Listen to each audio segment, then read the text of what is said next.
The Baltimore City Mayor's Office of LGBTQ Affairs instructs city employees about different gender identities. Participating offices include Baltimore City Police and firefighters. Patrick Huff from our Spotlight on Maryland team investigates what's included in these trainings and how much they cost taxpayers. This is the genderbread person. The Mayor's Office of LGBTQ Affairs used it to train thousands of city employees. And it's an effort funded by your tax dollars. The Baltimore fiscal year 2026 budget provides more than $400,000 for the Mayor's Office of LGBTQ Affairs, $300,000 of which it uses for the salaries of its three.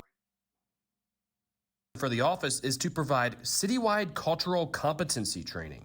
We obtained documentation of these trainings in a public information request. Included is a genderbread person activity, which is used to instruct city employees on how people can have a different gender identity, gender expression, and anatomical sex. The training document shows that city employees learn to define terms such as asexual, transgender, pansexual, and genderqueer. And it's a shame how they're wasting public tax dollars. That's Reverend P.M. Smith, a Baltimore City native who founded the Hope Academy and serves as the pastor of Huber Memorial Church. He said the Mayor's Office of LGBTQ Affairs is an example of how the Baltimore City government has strayed from its core services. $400,000? What does that do to make this city safer? $400,000? What? Absolutely nothing, sir. He's right. $400,000 could make the city a whole lot safer. That could hire quite a few police officers, but Baltimore would rather spend this money on teaching their teachers about just all this gender nonsense. Like, don't we have better things that we can spend this money on?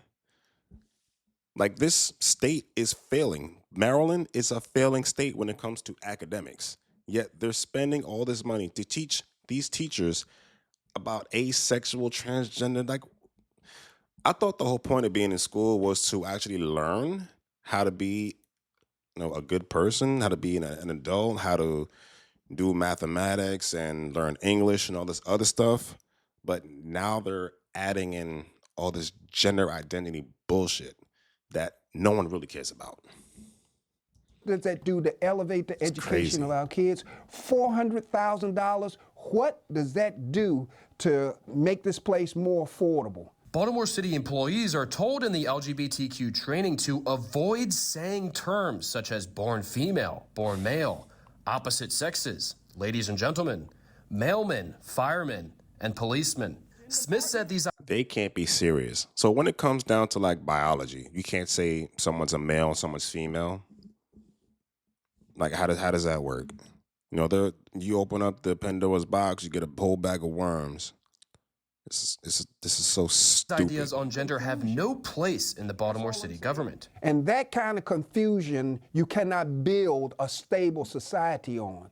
We have moved away from the anchoring institutions, family, church, school. Another activity instructs city employees to review a list of privileges such as celebrating your marriage, raising children without worrying about state intervention, and receiving validation from your religious community. A spokesperson for Mayor Brandon Scott told Spotlight on Maryland, these trainings serve to inform and improve the interactions our employees have with the diverse residents of our city in their daily work. Our public information request revealed that the training was provided to nearly 3,000 employees since 2023, with specific offices including the Baltimore City Police Department, Fire Department, Mayor's Office of Homeless Services, Human Resources, Department of Public Works, and Office of Civil Rights. We reached out to each office asking how this training benefits their employees. The police department was the only one to respond, with the spokeswoman telling us the training is, quote, essential for law enforcement. BPD said the training for its employees did not include the portions on privileges and the genderbread person. For Spotlight on Maryland, I'm Patrick Huff. This is the dumbest thing I think all of these liberal democratic states are trying to shove down everyone's throat. Like, there's, 1% people identify as transgender, so basically nobody.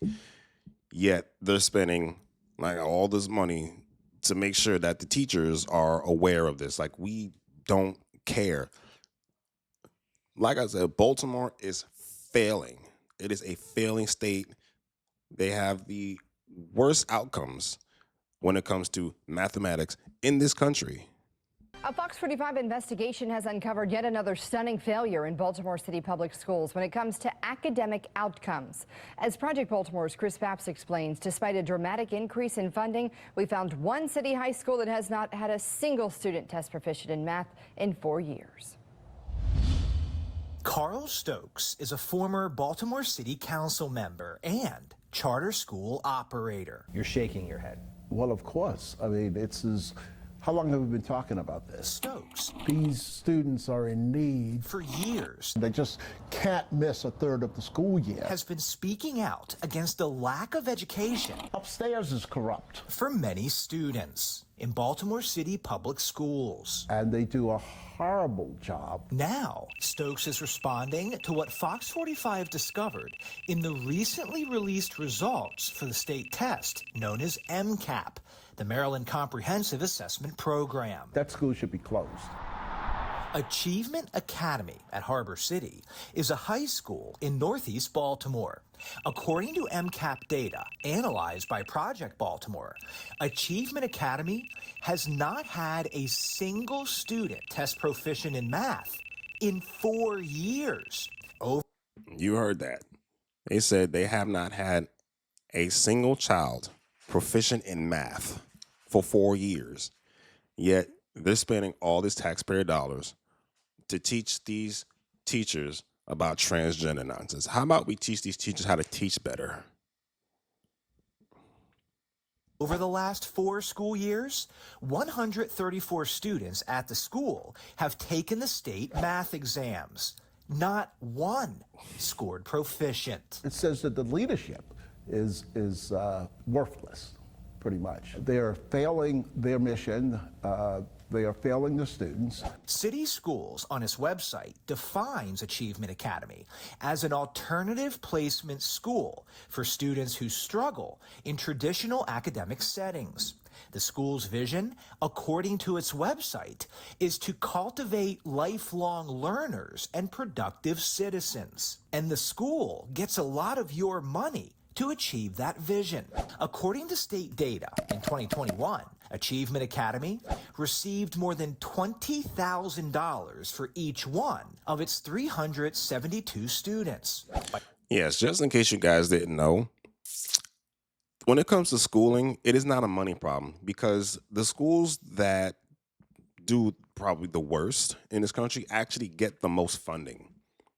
Yes, schools that do the worst in this country get the most funding, and yet they're still failing. Why? Because this is not a money problem.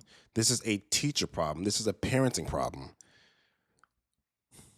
But they want to try to shove this transgender bullshit into every single thing that has to do with schooling. It's like, our kids are dumb. These kids are dumb because they're too busy teaching stuff to kids that have nothing to do with life. This is why they're failing. By 2024, Achievement had an enrollment of 202 and received more than $42,000 per student. In other words, over those 4 school years, Achievement Academy's per student funding more than doubled, and still not one student over those years tested proficient in math. When you look, And that funding is going right into the pockets of the administrators of the school. 100%. at a school like Achievement Academy, and you look at the amount of money it's getting, Sure. and the education the students apparently aren't getting, who do you hold accountable? Your whole leadership. So you start with North Avenue headquarters. You begin with that leadership, from superintendent, a CEO, and her cabinet, and then the local school leadership. Achievement Academy's principal last school year was Kristen Taylor, who's been with City Schools for 19 years. According to City Schools' 2024 employee database, Taylor made nearly $150,000 in total earnings. Fox 45 requested an interview with City Schools to discuss math scores at Achievement Academy. The district declined and instead sent a statement which does not even mention student outcomes. This statement says nothing about 0 students being proficient in math and how the district plans to improve the quality of education. Instead, the statement focuses on the money, saying city schools calculates per pupil funding differently than the state. Writing, MSDE figures include central office and district-wide costs, not just school-level spending, and therefore should not be interpreted as what a school actually spends per student. What is the answer? Accountability, starting with the elected officials holding school officials accountable. What does that look like? At some point, you have to withhold money in terms of increases, salaries, et cetera, and withhold promotions. And finally, you must dismiss persons who don't meet the standard that you're trying to get to for these young people. Also, take a look at this. This is the school ranking website from the Maryland State Department of Education. Every year, every public school in the state gets a ranking of a low of 1 star to a high of 5 stars. Achievement Academy gets 2 stars. This school, which has not produced a single student in 4 years who's proficient in math, according to MSDE, is not one of the lowest performing schools in the state. And the craziest part about this is that no matter how much these students fail, those teachers' salaries are just going to continue to go up and up and up because they're going to give more and more funding to these schools, and they're not going to be funding the books. They're not going to be funding the students. They're going to be funding the teachers and the administrators' pockets. That's all they do with this money. And it's a shame. Hey, let me know your thoughts in the comments section below. Hit the like button, subscribe to the channel, and catch you guys next time.